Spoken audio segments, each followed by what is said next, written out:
একটা মা যখন গর্ভকালীন অবস্থায় থাকে, তার হাজবেন্ড যখন তার পাশে এমনভাবে সাপোর্ট দেয়, এমনভাবে থাকে, এটা সবাই পায় না। যেমন ধরেন আমার হাজবেন্ড প্রবাসী, আমার অসুস্থ টাইমে থাকে না বা থাকতে পারে না, বাট আমি হাজারো লাখো শুক্রিয়া যে আমি তাকে আমার ওই সময়টা তাকে পেয়েছি।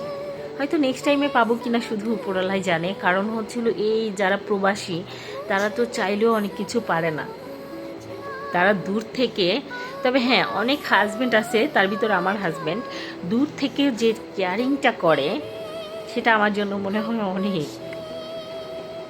দূর থেকে যে কেয়ারিংটা করে আমার মনে হয় কাছে থেকেও এই কেয়ারিংটা অনেকে করতে পারে না। যাই হোক, আমি আমার হাজবেন্ডের কথা বলবো না, নজর লেগে যাবে। আমি চাইবো না আমার হাজবেন্ডের কোনো নজর লাগুক।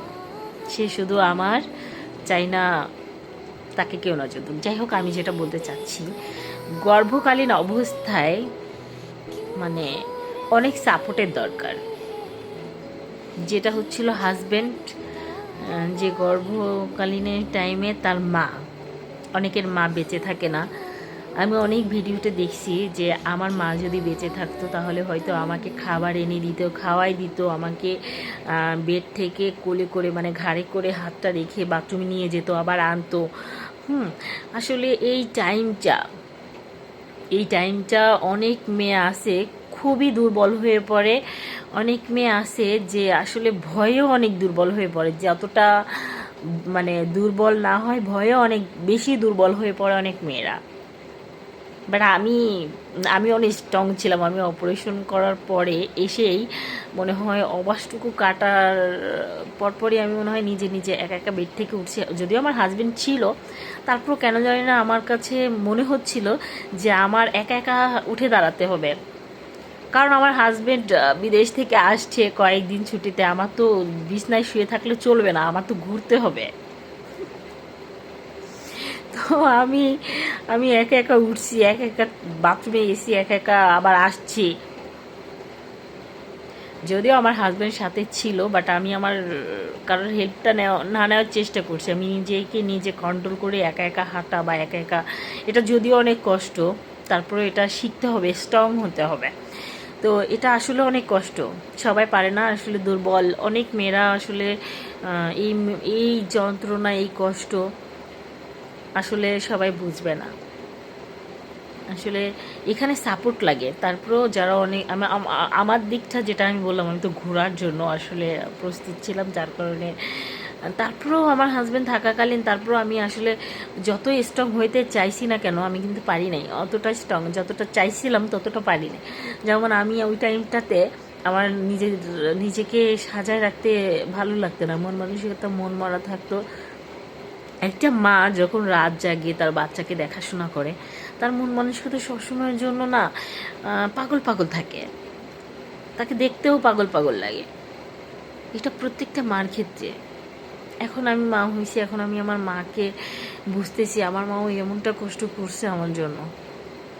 আসলে আমি মা না হলে মার ইয়েটা কেউ বুঝবে না।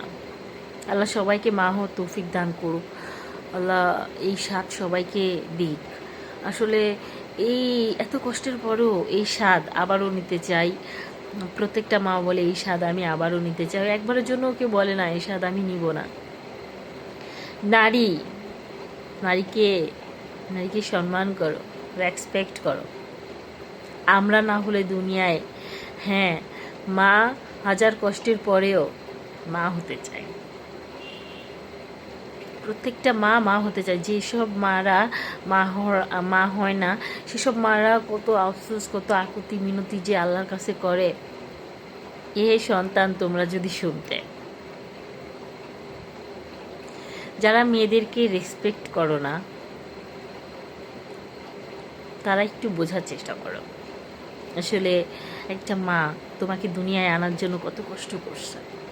সেই নারী হয়তো তুমি এক নারীর পেটে হয়েছ। এক মা আর এক মাকে রেসপেক্ট করো। এক বাচ্চা তার নিজের মাকে যতটুকু রেসপেক্ট করতেছ, অন্য একজন মাকেও রেসপেক্ট করো। কারণ ঠিক তোমার মা তোমাকে জন্ম দিতে যতটা কষ্ট করেছে, ঠিক সেম কষ্টই হয়তো তোমাকে না আর একটা সন্তানকে দিতে গিয়েও করেছে। ঠিক আছে, আসলে কথাটা এই জন্য বলা, অনেক ছেলে পেলে আছে নারীকে দেখলে উফ কি সুন্দর হ্যান ত্যান। আরে বাবা, তুমি তুমি একটা নারীকে পছন্দ করো যে তোমার প্রিয়সী হবে, তুমি সবাইকে দেখে উফ এটা বলো না। ঠিক আছে, তুমি যাকে ভালোবাসো তুমি তার প্রতি আসক্ত হও, তার প্রতি যাও। ঠিক আছে, আর ধরো তোমার বিয়ে নেই, গার্লফ্রেন্ড, তুমি তার প্রতি আসক্ত থাকো।